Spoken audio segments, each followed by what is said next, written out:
Hello everyone, my name is Anitsu, and I'm back with another Digimon deck profile video. So today I'm going to be taking a look at EX3, and EX3 offers us lots of new and powerful cards to build and iterate on some new and existing decks. And today's deck I'm going to be taking a look at is going to be a brand new iteration on the Bloomlord deck. So Bloomlord at its core is still just trying to be a flood style deck where it's trying to utilize our Digimon to suspend themselves and to be able to use various abilities to then be able to play some of our other Digimon for free, amassing a very wide board very quickly for our Bloomlordmon to take advantage of. But with EX3, we actually do have a good supporting mega for the deck that is adding the control backbone that the deck was kind of lacking before in the form of Hydramon, also again taking advantage of the same style of gameplay that Bloomlord wants to lean into. So without further ado, onto the deck profile. Starting off with the Digitama, I found the Digitama slots to be kind of flexible a little bit, but I settled on utilizing Argomon as the main Digitama for the deck.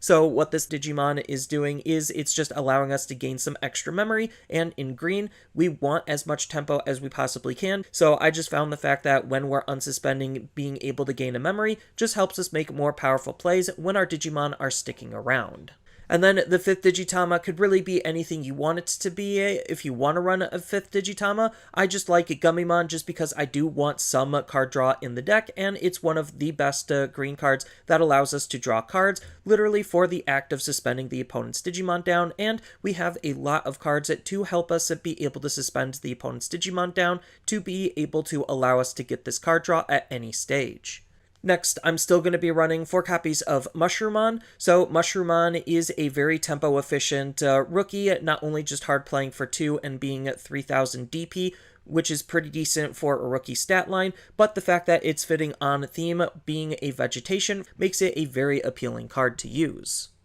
I'm still going to be running 4 copies of Palmon. So this is the BT10 version of Palmon, and this is going to be the deck's dedicated search engine for our vegetation, plants, and fairies.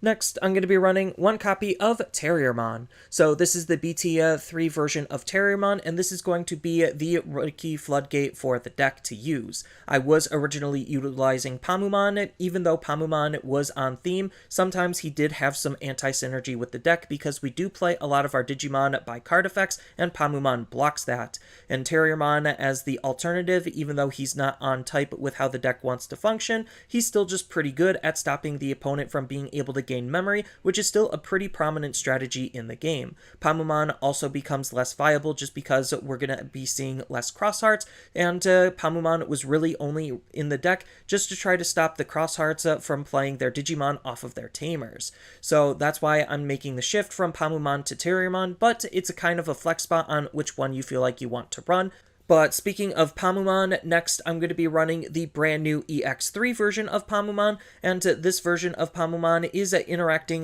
better and more synergistic with how the deck wants to function. So it has the ability where when this Digimon becomes suspended, which we have a lot of ways of suspending our own Digimon in the deck, then we get to suspend one of the opponent's Digimon, so that way we could, well, do the classic green thing on take advantage at the fact that it is suspended, either to stop their blockers or their ability to block, or just suspend the Digimon so that way we actually want to attack into it, or utilize it with Hydramon to try to be able to get rid of their Digimon because it's suspended. So this new version of Pomumon just has a lot of good synergy for how this deck wants to play.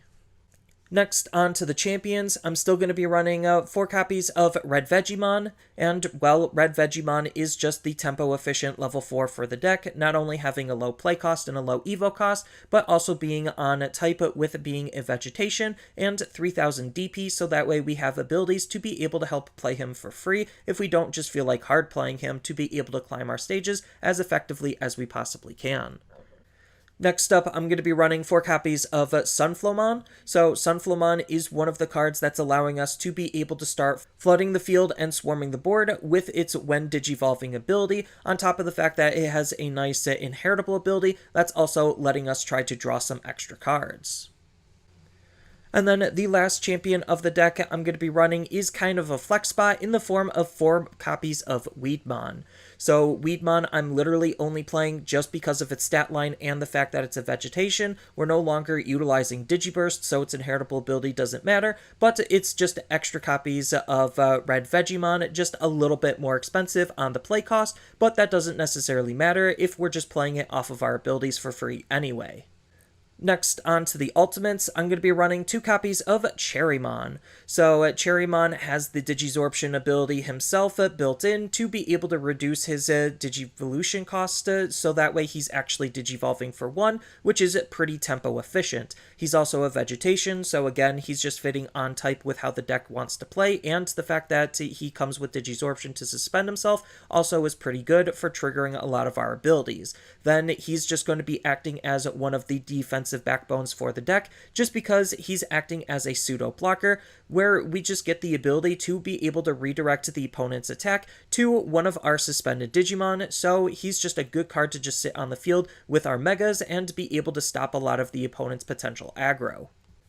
Next, I'm going to be running 4 copies of Ajatarmon. This is going to be the main level 5 that we want to use, being another card to help spawn extra bodies onto the field and flood the field as best as we possibly can. Then on top of that, he has a nice inheritable ability to help with our overall memory generation to be able to make more powerful plays possible. Next, I'm going to be running 1 copy of Argomon level 5, and he has the Digisorption ability built in, again acting as a really good tempo tool to not only just have a suspended Digimon, but to be able to climb our stages as quickly as we possibly can, and he has a nice when attacking ability that's synergizing with the deck, allowing us to continue to flood the field as best as we possibly can. Even though he is off type for how the deck wants to play, he's just one of the best level 5s for the deck to use. And then the last ultimate of the deck is going to be 2 copies of Blossomon. So Blossomon from BT3 is basically just extra copies of Argomon minus the inheritable ability, but we do gain the advantage of it being a vegetation, which again is one of the main core types that the deck wants to play with, and the fact that it's still Digisorbing 3 means that it's 0 to evo into to be able to climb our stages more efficiently than some of the other level 5s we could be running. Next, on to the level 6s, I'm going to be running 4 copies of Bloomlord. So Bloomlordmon is still one of the best card, if not the best card in the deck, just because he's going to be acting as our main point of aggression. So when we Digivolve up into him, not only do we get to suspend one of the opponent's Digimon down, but he rewards us with extra memory for each one of our suspended Digimon that are plant, vegetation, or fairy in their trace, which is almost everything in our deck, with a few exceptions. Then if we have 2 or more cards on our field when we Digivolve up into him, then we get to unsuspend him, which ideally we wanted to suspend him so that way we could utilize any of our level 5's abilities, whether it's Digisorption or Argomon, to be able to free play another Digimon. The fact that unsuspending him gives us piercing allows us to actually want to attack into the opponent's Digimon. And this feeds into his secondary ability, where during your turn, for every 2 cards that we have in play that's suspended, then this Digimon is going to be gaining plus 2000 DP and an extra security attack. So the wider the field, the stronger he'll be, and the harder he'll hit, especially since we want to attack into the opponent's Digimon to be able to delete it through combat and still be able to deal that damage. And then the last Digimon and last level 6 of the deck is going to be 3 copies of Hydramon. So Hydramon is an absolutely insane card for this deck to work with, not only just because he's already fitting on type and his stats are already pretty strong for a level 6 Digimon, but the fact that he has 3 very powerful abilities that are all feeding into each other to try to control the opponent's field as best as we possibly can, just make him a really appealing defensive card for this deck to use. So his first ability is a when Digivolving ability, where we get to suspend 1 Digimon in play. Could be yours, could be your opponent's, it doesn't necessarily matter. We get the flexibility to choose what we want to suspend based on the situation at hand. Then he has a nice secondary ability where it's an all turns ability, where basically when an opponent's Digimon gets suspended, we get a gain of memory for each one of our suspended plants, vegetations, and fairies. So this not only can just work with our when digivolving ability to make it basically going into our Hydramon even cheaper, but it also turns off the opponent's ability to actually properly aggress into us, because most of the time when they're going to be attacking with their Digimon, they, well, have to suspend their Digimon, and this is punishing them for doing that. Then on top of that, his third ability is an end of the turn ability, where once per turn, if we have 2 or more suspended Digimon that are of course on theme, then we get to return one of the opponent's suspended Digimon to the bottom of their deck. So again, it's just trying to control and limit some of the opponent's actions, because they really don't want to have their Digimon be removed by this ability. Next, onto the Tamers, I'm going to be running 2 copies of Mimi. So Mimi is going to be the memory fixer for the deck, so if our memory is ever less than 3, she'll just always hard set us to 3, so we could try to make our plays as effective and efficient as we possibly can, on top of the fact that the main goal and use of Mimi is to try to turbo our raising area as long as we have a level 5 Digimon to be able to continue the swarm-based strategy the deck wants and try to have as many bodies on our field as we possibly can, and Mimi just helps facilitate that.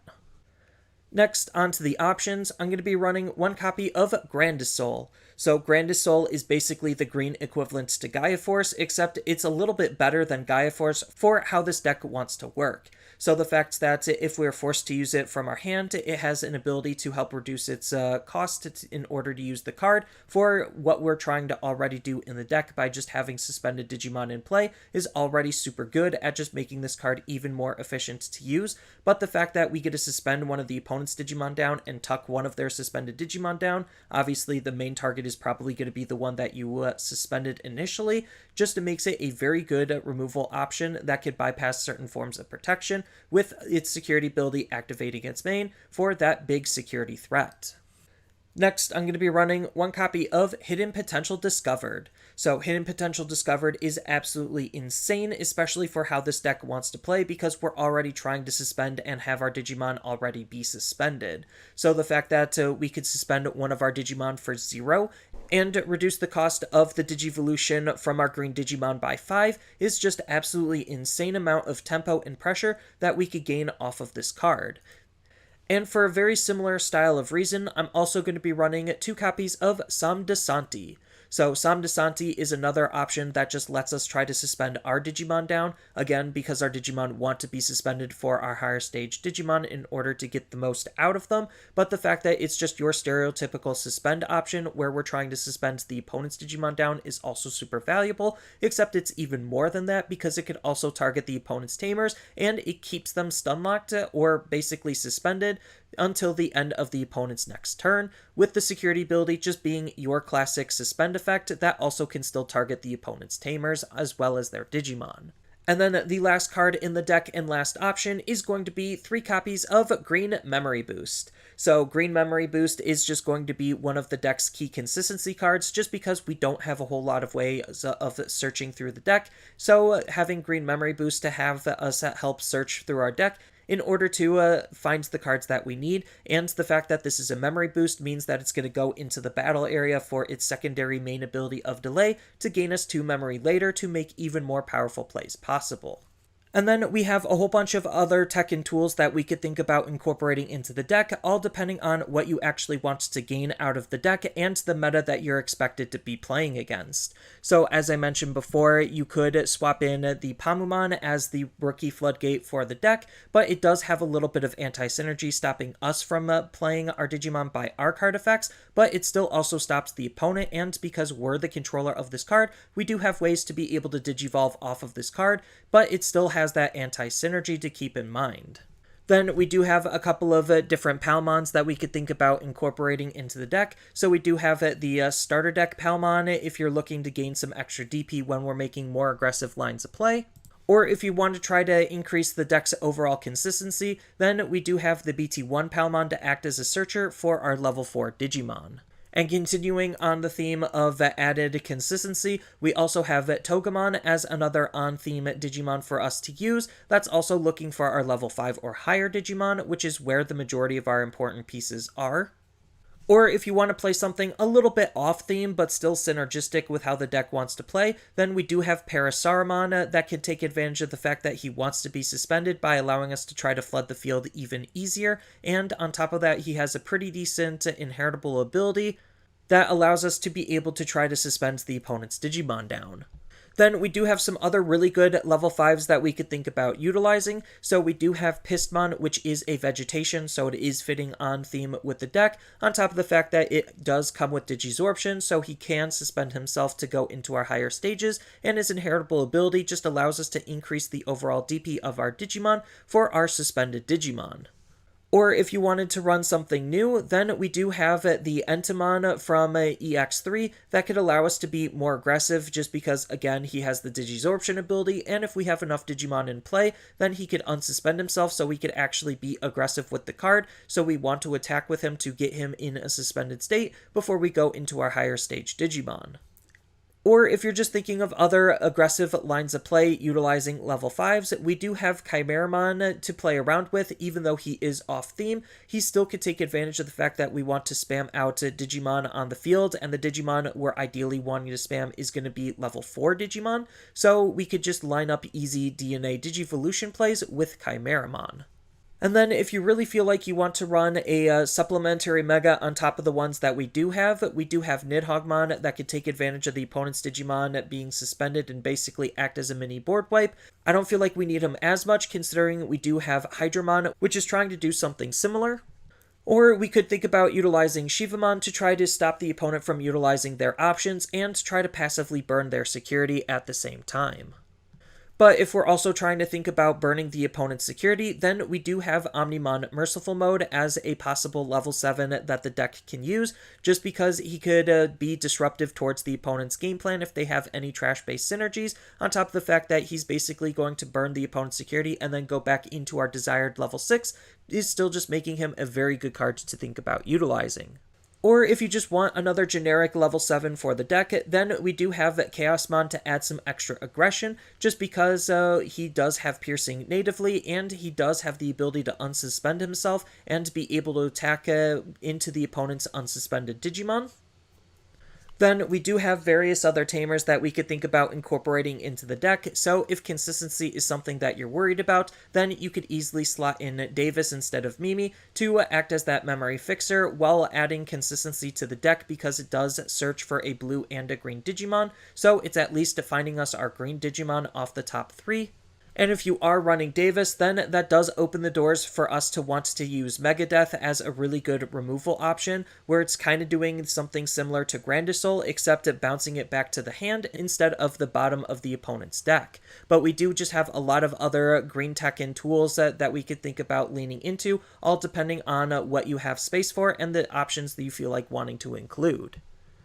And then another tamer that you could lean into is something like Analog Youth as just a generic easy tamer to use, just because the goal of the deck is try to get into our higher stage Digimon, and he could help turbo our raising area for if anything goes wrong with our higher stage Digimon, while also acting as a good consistency tool for a cheap cost. So that's all I really have for this video. As always, feel free to tell me your thoughts down in the comments below, and down in the description below are a couple of different ways you could support me and the channel. So I do have a TCG Player affiliate link, so when you use that link to buy cards off of TCG Player, then some of that money will go to supporting me and the channel. I also do make and sell playmats over on Overcard Gamers on Facebook, so when you buy a playmat with my design, then some of that money will also go to help supporting me and the channel. And on top of all of that, I do have a Twitch account over on twitch.tv/Zenitsu, so giving me a follow and a subscription also helps support me there, and I do play Digimon on top of various other games on that platform as well. So thank you everyone for watching, and as always, don't forget to like, share, and subscribe for more content, and I'll see you in the next video.